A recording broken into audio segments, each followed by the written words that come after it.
1967 December 22 ஒரு நகரமே மாயமாய் மறைந்த இரவு.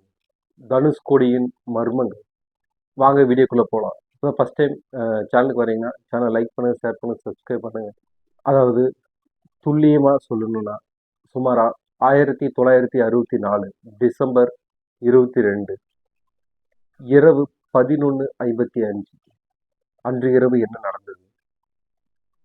அதாவது 110 பயணிகளுடன் 5 ஊழியர்களுடன் சென்ற ஒரு ரயில் மர்மமான முறையில் 20 அடி உயரத்திற்கு எழுந்த அலையில் மூழ்கடிக்கப்பட்டு சுக்குநூறாக இழுத்து செல்லப்பட்டது. அதில் பயணம் செய்த 110 நபர்களுக்கு மேற்பட்டவர்கள் பயணம் செய்தனர். அதில் ஒருவர் கூட உயிர் பிழைக்கவும் இல்லை. அந்த ரயிலின் பாகங்களும் இன்றளவும் கண்டுபிடிக்க முடியவில்லை. இது எதனால்?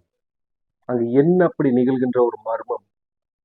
இன்றளவும் விடை கிடைக்காத பல மர்மமான முறையில் நடக்கும் தனுஷ்கோடியில் இன்றளவும் மர்மமான ஒரு இடமாகவும் அங்கு மக்கள் வசிக்க தகுதியற்ற நகரமாகவும் அரசாங்கம் அறிவித்ததற்கு என்ன காரணம்?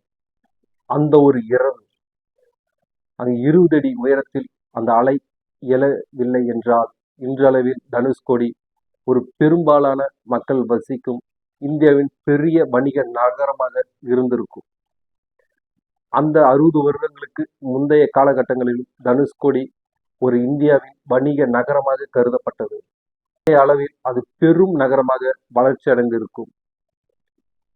போட் மெயில் அப்படின்னு சொல்லப்படக்கூடிய இடமாக இருந்ததுதான் தனுஷ்கோடி. இன்றளவில் முற்றிலும் அது அழிக்கப்பட்டது.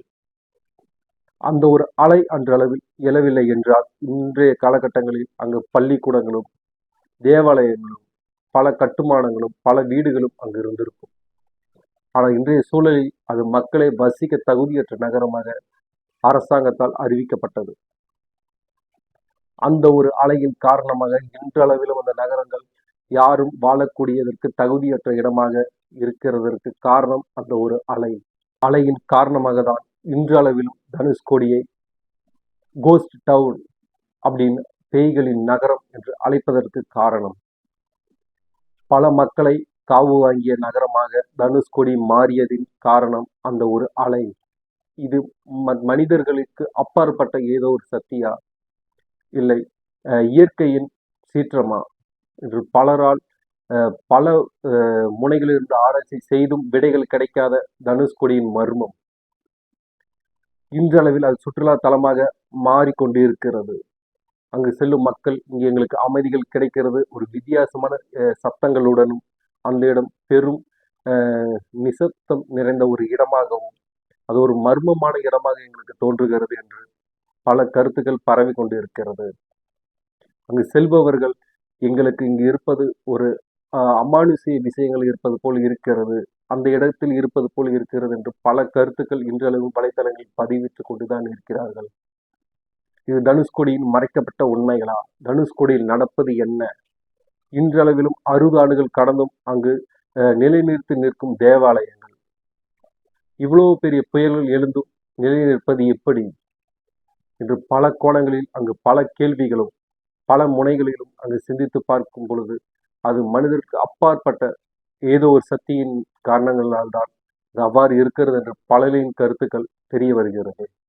இந்த புயல் அன்று ஒரு இரவு அந்த இடத்தில் நடைபெறாமல் இருந்திருந்தால் இன்றைய காலகட்டங்களில் அது ஒரு பெரிய நகரமாகவும் பெரிய மக்கள் தொகை கொண்ட இடமாகவும் பழுகி பெருகி இருக்கும். மேலும் இது தனுஷ்கோடி மட்டுமல்ல, இலங்கையும் பல பகுதிகளை சேதப்படுத்தி இருக்கிறது. அதிலிருந்து மீண்டு வருவதற்கு பெருக்காலங்கள் எடுக்கப்பட்டது. இது அனைத்திற்கும் இயற்கையின் மறுமுகமே காரணம். இந்த புயலுக்கு பிறகு ராமர் சேது என்று அழைக்கப்படும் இடத்தில் பல மணல் திட்டுக்கள் காணாமலே போயிற்று. இதன் மூலம் அங்கு இருக்கக்கூடிய பெரும்பாலான ரயில் சேவைகளும் முற்றிலுமாக தடுக்கப்பட்டது. இந்த அலையில் பெரும் பகுதியினால் பெரும் நாசங்கள் அந்த இடத்தில் ஏற்பட்டது. இப்படி ஒரு அலை அந்த இடத்தில் எழுவதற்கு என்ன காரணம்? இது மர்மத்தால் அங்கு நிகழ்கிறதா? அங்கு என்ன மர்மங்கள் உள்ளது என்று பல கேள்விகளுடன் அடுத்த வீடியோவில் உங்களை சந்திக்கிறேன். வீடியோ பிடிச்சிருந்தா கீழே லைக் பண்ணுங்கள், சப்ஸ்கிரைப் பண்ணுங்கள். இது போல் வரலாற்று மிக்க செய்திகளுடனும் அடுத்த வீடியோவில் உங்களை தொடர்பு கொள்கிறேன்.